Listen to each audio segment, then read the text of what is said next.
Politeness in Linguistics, a short overview. We all know what it means to be polite. Politeness is a part of our social life, a principle of every interaction, and we encounter it every day, consciously or unconsciously. But what can we say about politeness from a linguistic point of view? In the 1980s, two linguists, Brown and Levinson, proposed a theory of politeness. To understand this theory, you first need to acquire the lingo. There are several important terms to remember. Let's start with the term face. Within politeness theory, the word face does not refer to your actual face, but to your public self-image that you have established for yourself and would like others to recognize. Think about it. What's your social self-image? What's your face?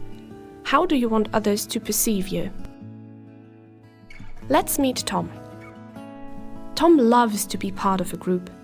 He wants to be liked. He wants to feel like he belongs. This desire motivates his social interactions. Within Brown and Levinson's politeness theory, we call this a positive face. But sometimes, Tom wants to be left alone and mind his own business. He values his independence, his freedom.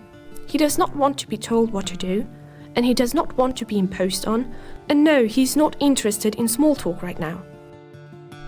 This is what we would call a negative face. It's important to keep in mind here that Brown and Levinson do not use the terms positive and negative with their traditional meaning, but free from any judgment or evaluation. A negative face is not worse than a positive face, or vice versa. The next term to remember is face-threatening act. Tina didn't make it to class last time, but she knows that Tom's notes are impeccable. That's why she really wants to get her hands on Tom's notes. But her request might put Tom in some distress. He needs to make a decision. Will he share them or not? Will he want to be part of the group and be perceived by his positive face? Or might Tom feel imposed on by this question because it challenges his negative face?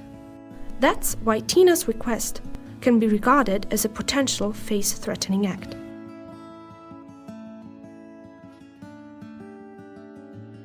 Here, two more terms come into play: positive politeness and negative politeness. Let's say Tina chooses a positive politeness strategy. She wants to appeal to Tom's positive face. She wants to make him feel appreciated and show him that he is a valued friend or group member. So, Tina chooses language that creates closeness. Hey Tom, good to see you. I know your notes are always very detailed and careful. Please, help me out. That would be amazing. Or Tina can choose a negative politeness strategy. She does not want Tom to feel imposed on, so she makes it easier for him to turn down the request. By using hedging and indirect language, she shows awareness for his negative face.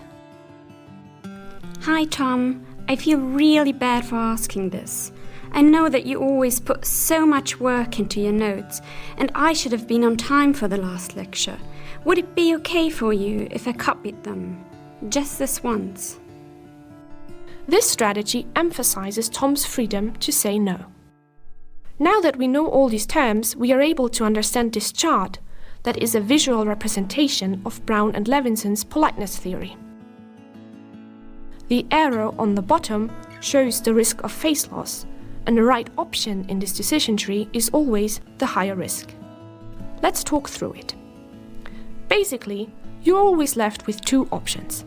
Tina's first decision to make is whether to ask Tom in the first place. Maybe she decides not to do the FTA, the face-threatening act, at all. Then it's game over for Tina. But if she does decide to go ahead and do the FTA, she has two options again. Should she do it on record or off record? Off record means to formulate your FTA in a highly indirect way. For example, Tina could simply cross her arms and gaze longingly at Tom's notes and say something like, I don't know what I will do. I missed class. I wish I had notes from someone who was here. The advantage of this highly indirect speech act is that it minimizes the threat to Tom's face. It's easy for him to just not answer anything to this, in case he doesn't want to share his notes. But the downside is that Tom might not even understand what Tina is getting at. Maybe he's very willing to share, but did not perceive her speech act as a request. So, let's say Tina chooses to go on record, so making her request very clear. Again, she has two options. Should she use redressive actions or not? Let's say she chooses to go without redressive actions. This means that she does not pay any particular attention to Tom's face, neither his positive nor negative face. She just says something like, I need your notes from last week. This is a very direct way, and Tom now definitely knows what Tina wants. But on the downside, Tom is in a difficult situation, because Tina has made it very difficult for him to say no. So let's say Tina decides for redressive action. There is one more decision to take. Should she use a positive politeness strategy or a negative politeness strategy? Now, this decision, as all decisions really, depends a lot on the context of the situation. We don't know who Tom and Tina really are, whether they are good friends or they just met a few weeks ago, whether they know each other's desired public self-image or not. So, depending on their relationship, Tina might want to appeal to his positive face, so she uses a positive politeness strategy and says, Hey Tom, good to see you. You always have the best notes. Please, help me out. That would be amazing. Or Tina wants to appeal to his negative face, so she goes with a negative politeness strategy. Hi Tom, I feel really bad asking this. I know that you always put so much work into your notes, and I should have been on time for the last lecture. Would it be okay for you if I copied them? Just this once. Now you know your way around this decision tree. Which route do you normally choose? Most people tend to mix negative and positive politeness strategies. Can you think of an example from your own experience? This is Brown and Levinson's politeness theory in a nutshell. To sum up, we all have a certain public self-image that we expect other people to recognize. That's our face. In social interaction, this face might come under threat by others. And of course, the other way around, your speech act might pose a threat to someone else's public face. Therefore, you can use certain language to lessen the possible threat, which is called a face-saving act. Choosing your words and your speech acts plays an important role in realizing a politeness strategy.